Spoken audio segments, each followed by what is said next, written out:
history broadcast, because this is the park that I often broadcast from when it's sunny and with nature and so on. But this actually was Shoreham Army Camp from 1914 to 1919.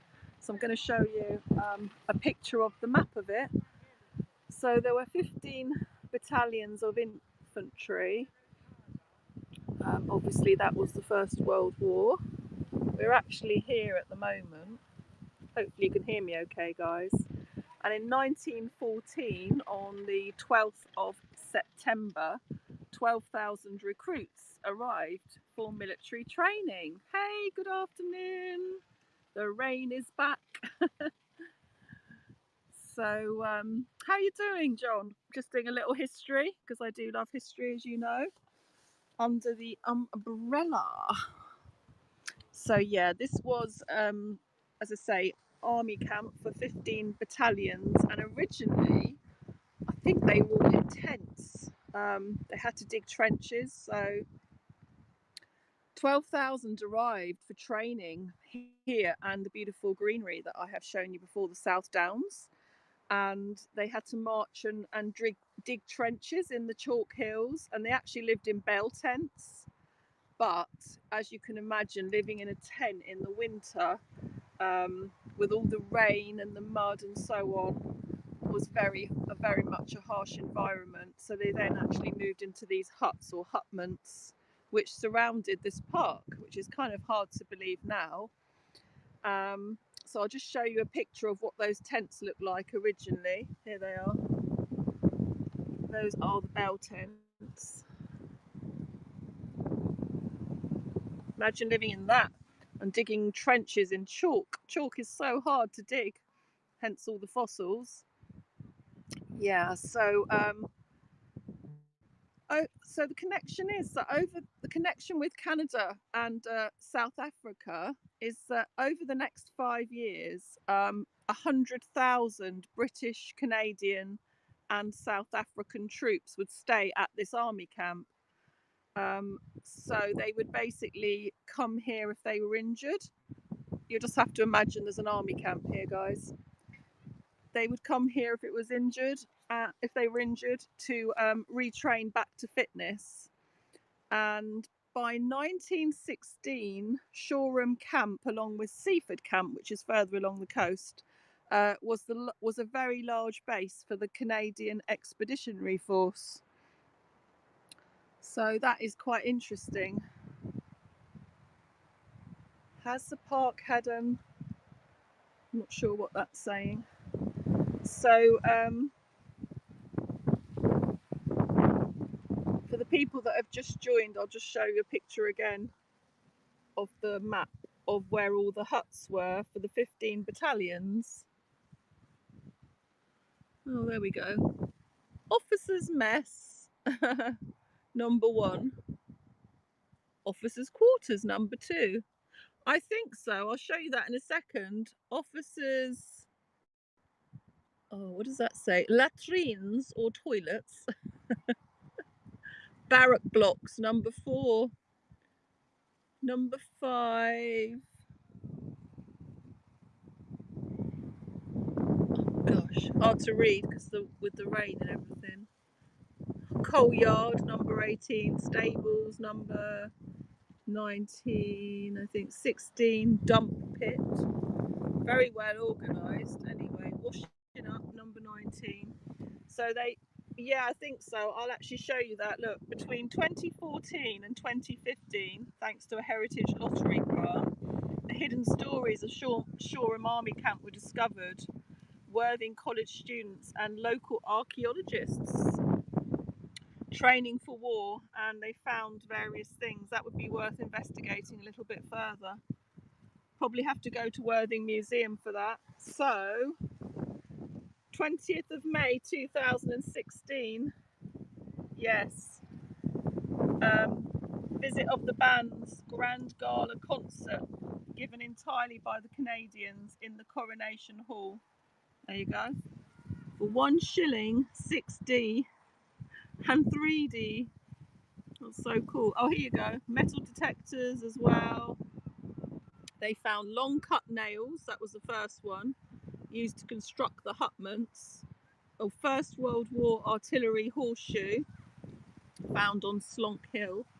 And then metal detectors. Right, I need to get my metal detector out. There's Henry. Henry's very disinterested in my history stream. Hey, Nazim! Good afternoon. Where are you now? Are you still away or?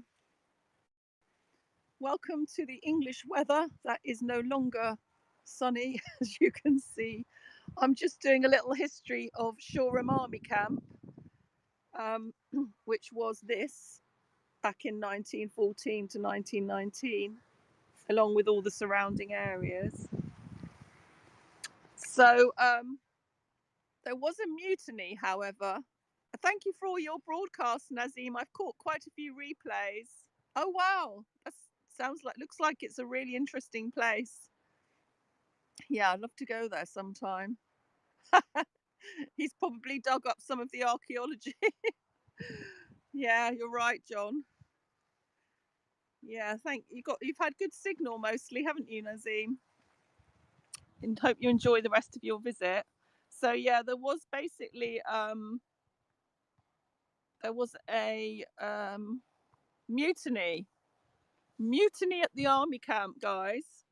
I'm under my umbrella, just so you know, in case it sounds a bit muffled. Said most Shoreham residents did actually welcome the friendly invasion of men from home and abroad. And in December 1914, local people provided accommodation for the recruits when the tents all washed away. You know, the rain washed these tents away. Look, this is what they had to stay in originally. Exactly. Ella, Ella, Ella. Have you done any more of your DJ set, John? Or John? So there was locals objecting about the soldiers' familiarity with the local girls and the heavy consumption of beer. There is evidence of disorderly behaviour due to the awful food and the strict military police. There was a mutiny in 1919. So, in order, oh my gosh, raindrops are falling on my umbrella, Ella, Ella. Sorry. We will finish. We will. There is evidence. Oh yeah. So to help morale, the soldiers had regular boxing displays, singing while marching, football matches, concerts, day passes to the city of Brighton, and a cinema hut. At the end of the First World War, the hutments were dismantled, and the whole memory of this actually disappeared. And then, of course, the Second World War, the Canadians came back. That will be for another story. Must be really hard. Are you in touch with Swift Beats? He does a lot of music production and mixing and so on. So here it is. That's the timeline. Recruits arrive with tents. I'm just imagining being in one of those tents for a whole winter. Didn't last too long in the tents. Injured soldiers arrived from here we go, Canada Expeditionary Force. Right, I can imagine. Canadian mutiny. Right, there's nothing about that one. Right, that's missing from here. They were only talking about the 1919 one. South African troops here arrive. Armistice. British mutiny. Hutments for sale. Somebody might have one of those huts still in their garden. Peace is declared. Last soldiers leave. There's a little bit of the boxing that they used to do there. I think it is. The private knockout. Oh my gosh.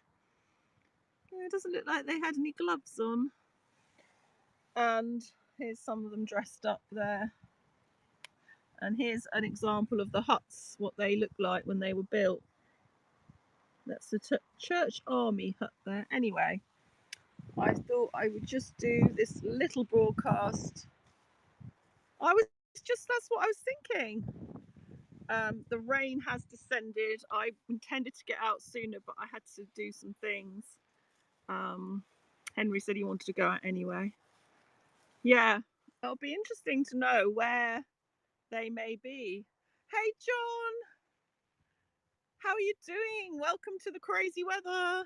I've just done a quite a long history broadcast about the army camp that was here, which I've just finished, so I won't repeat it. But if you're interested, then it's uh, it's there at the beginning. Oh, you don't have to. Hope you're good. So our beautiful Mediterranean weather has now changed to English. Yeah, me too. I want to try and do more history on Happs, so need to kind of get a niche going there. There is a little bit of a raindrop for everybody. You can see that. How's your weather? Is it still quite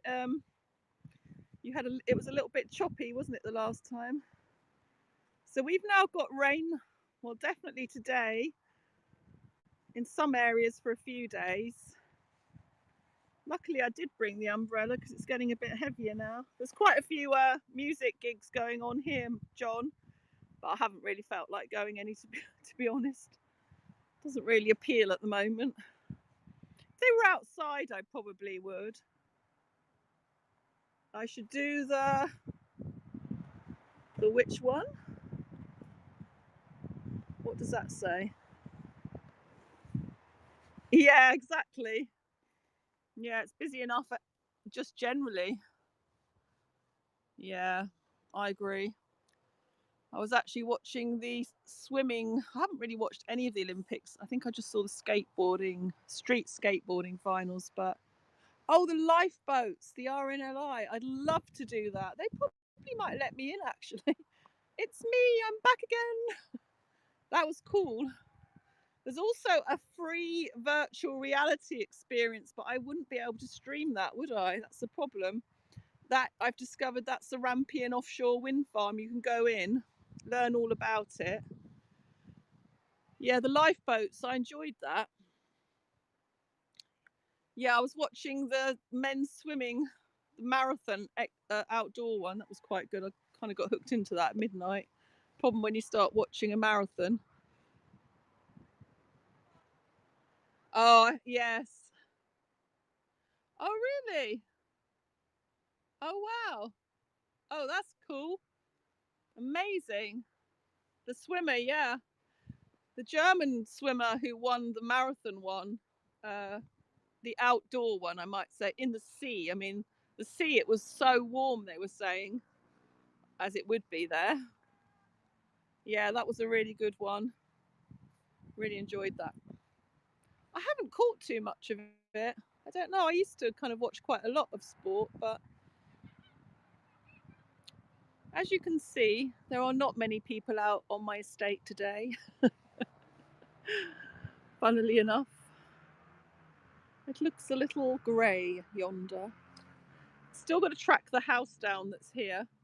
I need to look on a map because it's not in the park, although it's actually called Buckingham. Yeah, the swimmers are incredible, aren't they? The amount of training. Scared of rain, right? Yeah, it is. It is a big temperature drop. Um, it's kind of gentle and quite nice looking through here. So I'll probably finish this one as this was mainly just to do the history from 1914 to 1919. But yeah, I'll look into the RNLI one. Thanks for that reminder. Need to revisit all the ones I did before. How's the weather in Scotland? I know. It does amaze me people don't go out into the elements generally. There were some people. Oh no, Henry's rolling. I seriously don't want to give him a wash. There were a few people playing tennis. They may still be, I'm not sure. So have a lovely day, everyone. If anybody's got any suggestions, and thank you to John, I will look into that one for doing another history stream from here. I'm also going to go and do the Brighton Pavilion, which is amazing. Yeah, I'm not so bothered that we don't have the really crazy temperatures because it was impossible to sleep. So 22, 23 was nice yesterday. Looking pretty green as well, isn't it? So I think Henry may well be having a shower. Thank you to everybody who watches the replay. Oh, Tim, hello. We're just talking about the Olympics. How are you, Tim? I've just done a little history broadcast, but I won't repeat it now. So it's raining. How are you, Tim? Good to see you. Was it really 4 years ago? Oh my gosh. Yeah, I'm good. I'm getting a bit wet. Henry's saying hi in his usual manner. Thanks, Henry. Thanks for making me laugh. Thanks, Henry. He's excited because he's probably just rolled in, yes, Fox aftershave. Shave, I think. Are you broadcasting, Tim? I think I've seen you do a couple on here that I've managed to just catch some of the replay. It is fantastic how the picture quality is always good. I tell you what, he loves that boardwalk by the beach. He charges up and down that like a lunatic. I know, he does, doesn't he? Don't know if you can see the rain now. There we go. It is the rain in Shoreham. Oh, okay, that's good. Great to see you on there. Hopefully, I'm really bad at catching people live, I have to admit, but just having a little, I'm not even sure what the time is, late lunch stroll, but I think it's getting a bit more stormy as time goes on. Yeah, red one. I'm probably the only person. Oh, you can probably hear it now. Woo! Yeah. Yeah, it's a good thing is you can always just check back. Hey, Stephen. Oh my gosh. Oh, is it? I've lost track of the days. I realised I lost a year. I don't know. I was doing something and I kind of read 2020 for 2021. I was like, oh yeah, 2020. Don't know about you guys, but since all the lockdowns and COVID and all that, the days still seem to merge. So, how are you doing, Stephen? I did all the history at the beginning. Oh, well, you're as bad as me. You've lost an hour. That's what I'm saying. COVID brain. I mean, not that, thankfully, I didn't get COVID, but that's what they say, isn't it? It's like our brains went to sleep. And I don't know. I think everything's opening up in Scotland. You might do. I rather like Mary Poppins, Tim. Yeah. And when the Gales are here, I do have that vision that I'll end up in Brighton if I take my umbrella out. Yeah, Twilight Zone. I like that. Here you go. Live on Happs, live raindrops in the Twilight Zone. Feels like that, doesn't it? I'll probably walk into a tree because I can't really see where I'm going now. There you go. A bit of raindrop therapy for everyone. Thank you so much for dropping by, guys. I think I'm going to probably go now because I do feel everything getting a little wet. Have a lovely Thursday. I had to think about that. Good to see all of you. Thank you for coming on. And if anybody's interested in history, speaking of history, well, yes. Yeah, there's Arundel Castle, which I actually did go to.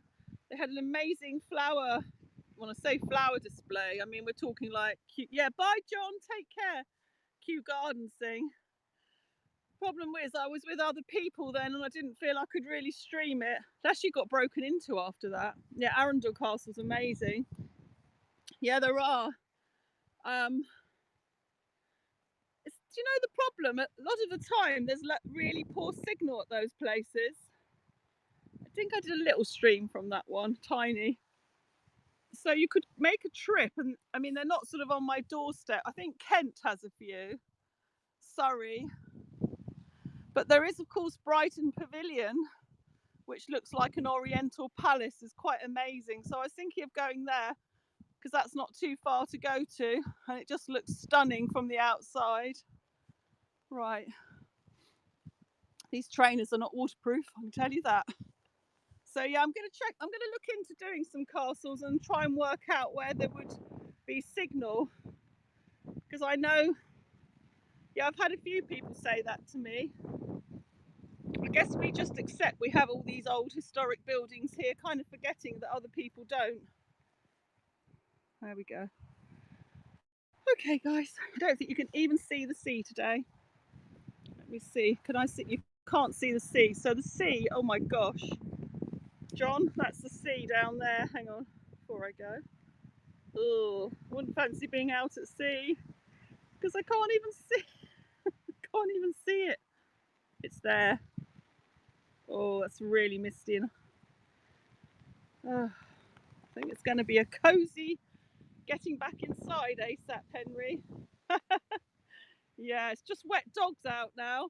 I'll look into the castles though. I was planning that now that things are opening.